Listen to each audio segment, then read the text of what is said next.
The ventilation duct in the ceiling of my server room carried voices with surprising clarity when the office turned quiet. It was 8:17 p.m. on a rainy Monday, and I was sitting at my workbench typing the final lines of a firewall update. Apex Global Wealth was silent, save for the hum of the cooling fans and the quiet clicking of my mechanical keyboard. I had spent 8 years in this building, designing and maintaining the entire digital architecture that connected our 12 regional offices across the country. I was 55 years old, an age where most corporate executives assumed you were just waiting for retirement, slow and easily replaced. They had no idea that my fingers still held the keys to their entire empire. I had given this place my best years, often missing family dinners and working through national holidays just to keep their legacy servers running. My dedication was treated as a given, a background service that required no acknowledgement. The voices from the executive conference room next door grew louder, interrupting the hum of the cooling system. I recognized the nervous, high-pitched tone of Carlton Brooks, our chief financial officer. He was talking about transaction logs and pension fund movements. I stopped typing, my hands hovering over the keys, listening. He noticed the third discrepancy this afternoon, Brooks said, his voice carrying a sharp edge of panic. Walter flagged the transfers from the employee pension account again. That is the third time in 4 months. He is digging into the routing tables, Donald. If he traces the transactions to the offshore liquidity accounts, we are done. The money trail is too clear.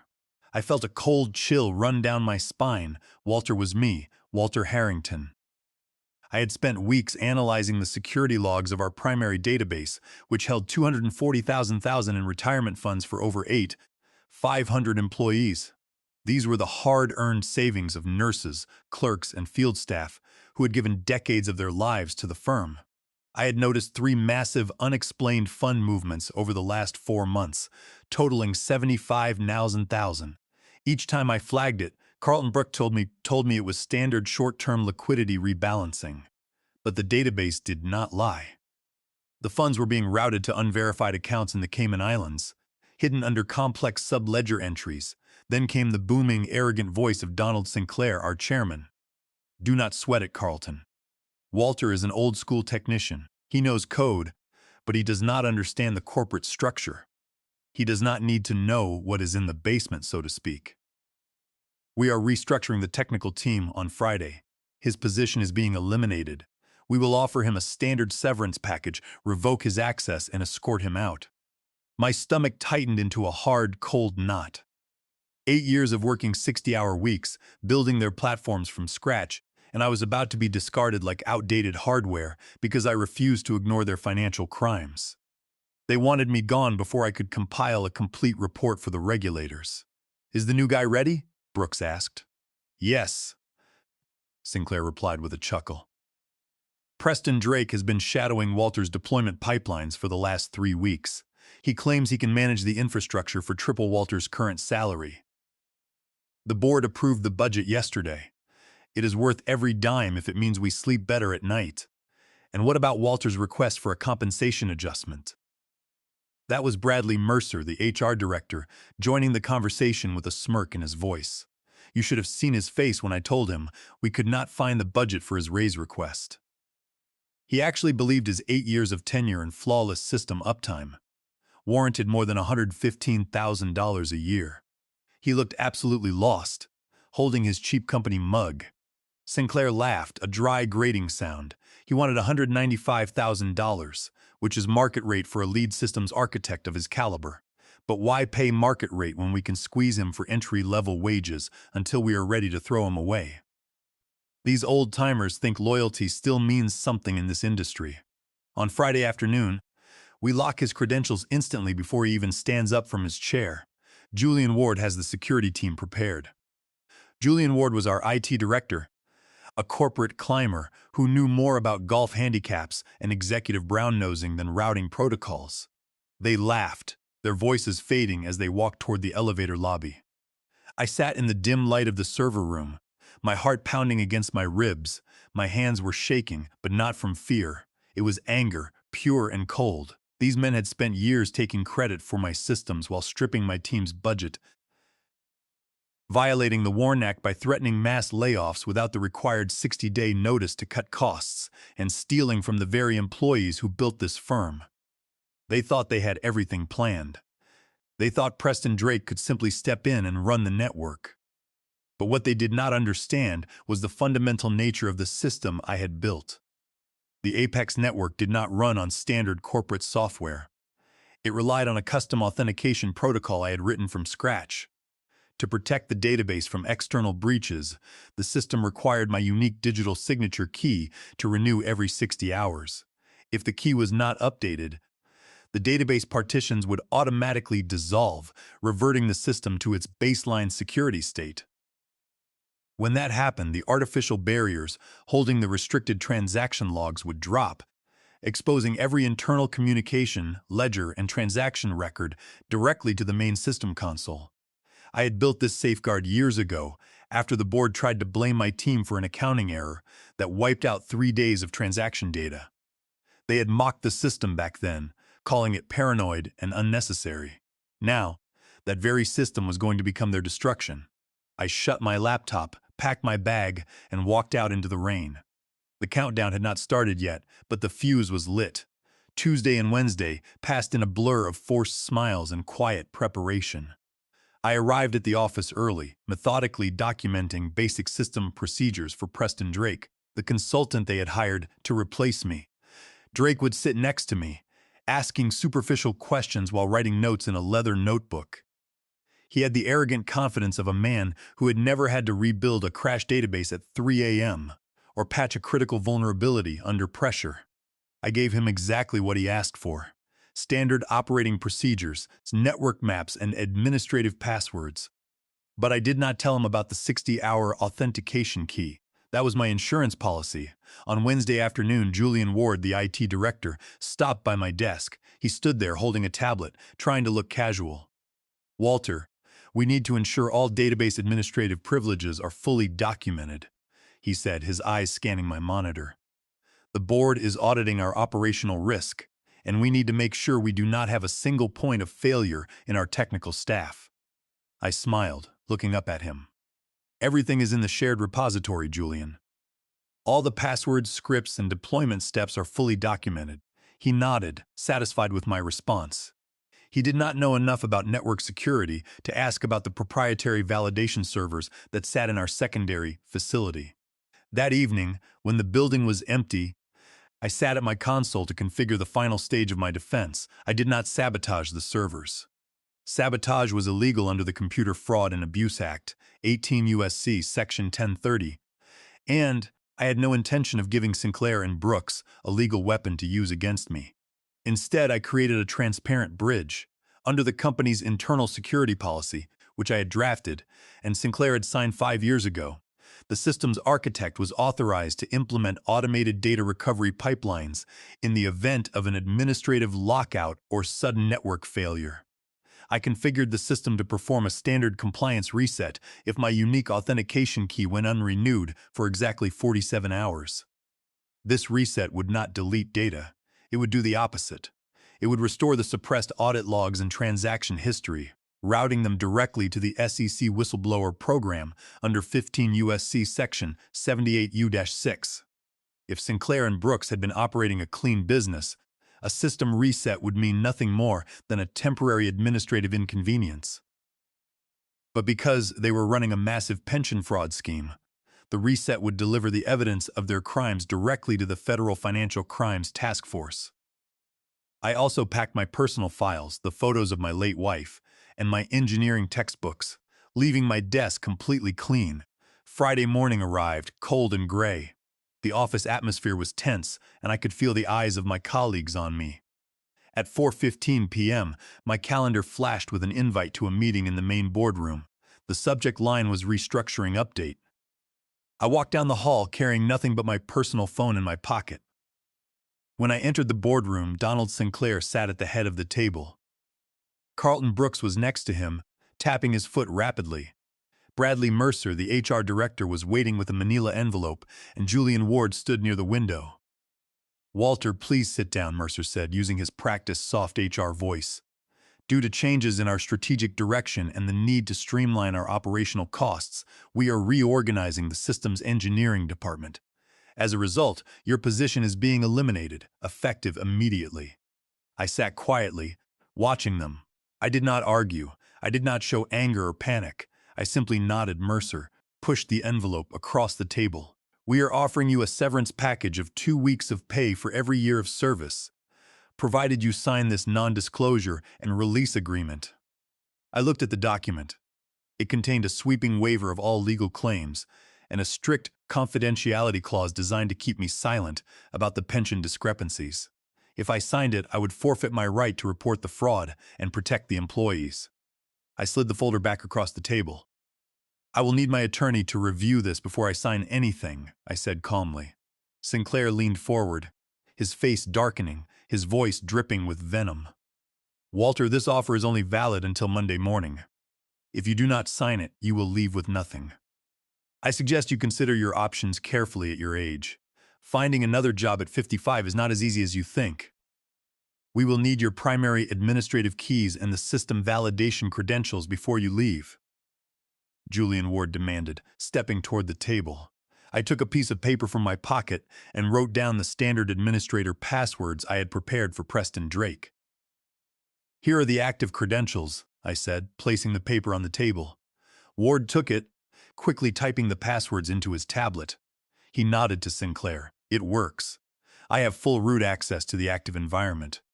They did not ask about the authentication signature. They did not even know it existed. At 4:30 p.m., 2 security guards escorted me out of the building. I walked out into the cool evening air, feeling a profound sense of freedom. I pulled my phone from my pocket and checked the status of the validation loop. The key had not been updated. The 47-hour countdown was officially running. The clock was ticking, and there was nothing they could do to stop it. Saturday passed with absolute quiet. I spent the day hiking in the state park, listening to the wind through the pines, and letting the years of corporate stress wash away. I did not check my email, and I left my phone on silent. I knew the silence at Apex Global Wealth would not last. The systems were operating normally on their cached credentials, but the countdown was ticking down in the background, second by second. Sunday morning brought the storm. I turned my phone on at 9:09 a.m. to find 14 missed calls, 8 urgent text messages, and 3 voice messages from Carlton Brooks.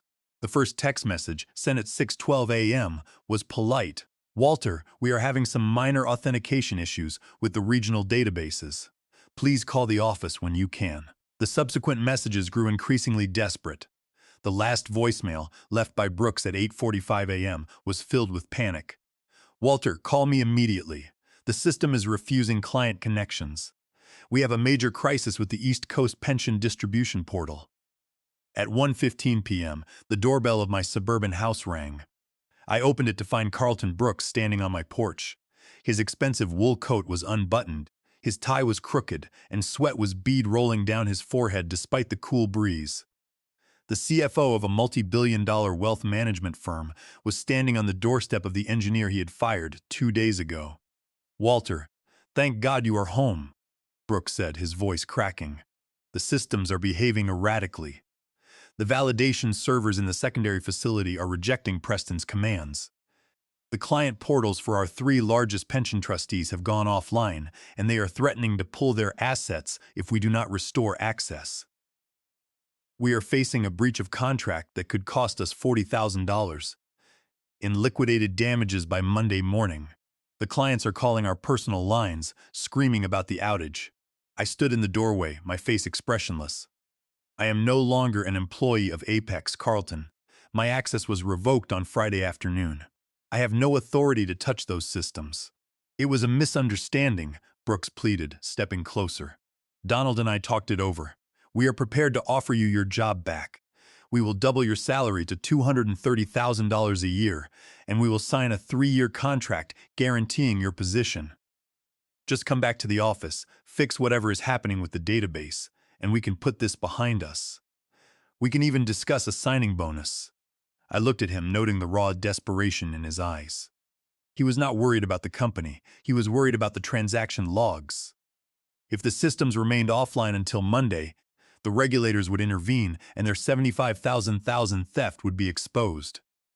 I glanced at my watch. It was 1:30 p.m. The 47-hour countdown would expire at exactly 3:15 p.m. I will need to see what the console is reporting before I agree to anything, I said, grabbing my jacket. We need to go to the office. Brooks let out a long breath of relief. A black company SUV was waiting at the curb, its engine idling. The driver, a quiet man in a dark suit, did not look at us as we climbed into the back. Brooks spent the entire 30-minute drive on his phone, frantically trying to reassure Sinclair that I was on my way. He kept telling him that Walter is cooperating. We will be back online soon. We arrived at the office tower at 2:07 p.m. The building was empty, save for the security desk and the executive team gathered in the main server room.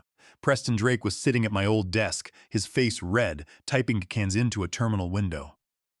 Julian Ward stood behind him, chewing on his thumbnail. When I walked in, Drake looked up, his eyes wide with relief and embarrassment. The validation server is rejecting all administrative keys, Drake said, his voice shaking. The routing tables are beginning to partition themselves. Every time I try to run an override, the system returns a validation error from an Arrow verification endpoint. The console displays a repeating message, Arrow security policy violation. I do not understand where this verification endpoint is located or how to bypass it. I sat down at the secondary workstation, opening the diagnostic interface. The screen showed the system status. The countdown clock was buried in the active memory loop, showing 1 hour and 8 minutes remaining before the compliance reset. I typed a few basic diagnostic commands, making sure my actions were visible to everyone in the room.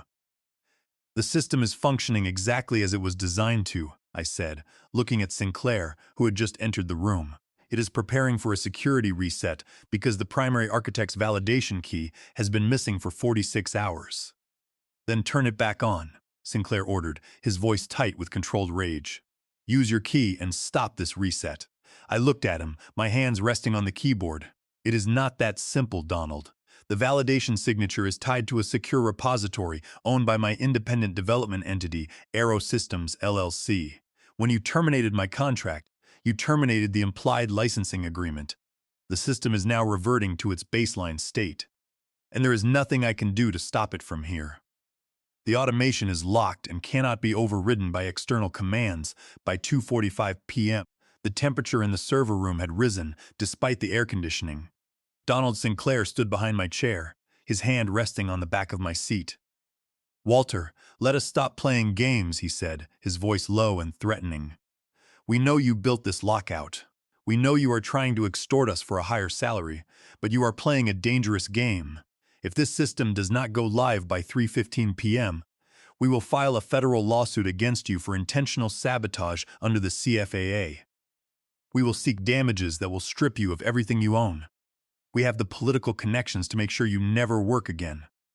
I did not flinch. I turned in my chair to face him. Under the Computer Fraud and Abuse Act, 18 U.S.C. Section 1030, sabotage requires proof of unauthorized access and the intentional transmission of a program to cause damage. I have not accessed your network since my termination on Friday. The system is performing an automated security reset that was configured 5 years ago as part of our compliance protocols, which you signed. The database is intact, the data is undamaged, and the code is performing exactly as documented. If the system goes offline, it is because you terminated the licensed architect without securing the necessary intellectual property rights. That is not sabotage, Donald. That is operational negligence. Furthermore, you have violated your fiduciary duties under ERISA 29 U.S.C. Section 1109 by mismanaging the retirement assets of your employees. Carlton Brooks looked at his watch. 3 p.m. Only 15 minutes remained. What does the recess actually do, Walter? He asked, his voice shaking. Tell us what happens when the clock hits 0. It removes the artificial partitions that were created to hide the internal transaction ledgers, I said, looking him dead in the eye. The database will merge its active logs with the historic audit files. And because the system is configured to maintain compliance with federal financial regulations, the entire transaction history from the last 6 months will be routed to the SEC compliance database. This includes the records of the $75,000. Zeros are transferred from the employee pension accounts to the offshore shell companies. Brooks's face drained of color. He staggered back, leaning against the server rack for support. Sinclair's eyes widened, his hands clenching into fists. "You are bluffing," he snarled. "You would not destroy your own career. You would be prosecuted as an accomplice. You were the architect who built the partitions. I was the architect who followed your written instructions to build data isolation zones for short-term liquidity management," I corrected. "But unlike you, I kept copies of every single directive, email, and meeting log. I also have the logs showing my 3 separate reports flagging the pension discrepancies, which you deleted from the company servers. Fortunately, my personal key signature backed up those reports to my secure Arrow repository. Under the SEC Whistleblower Program 15 U.S.C. Section 78 UD6, I am fully protected as a whistleblower. I am not an accomplice, Donald. I am the witness." "Pull the plugs," Sinclair roared, turning to Julian Ward. "Shut down the servers. Pull the main power cables now." "If you cut the power," Preston Drake whispered, his voice trembling, "the database containers will corrupt. We will lose the active portfolios for all our clients. We will not be able to trade on Monday morning. It will trigger an automatic liquidation by the regulators. The firm will be bankrupt before noon, and we will face immediate enforcement action." "Do it anyway," Sinclair screamed. "Shut it down." Julian Ward stepped toward the main power distribution board, his hand shaking as he reached for the main breaker. But before he could touch it, the server room door opened. 2 security guards stood there, looking uncomfortable. "Sir, we have some people downstairs who claim they have a federal warrant," one of the guards said. "Who?" Sinclair demanded, his voice cracking. "Evelyn Crawford," a voice answered from the hallway.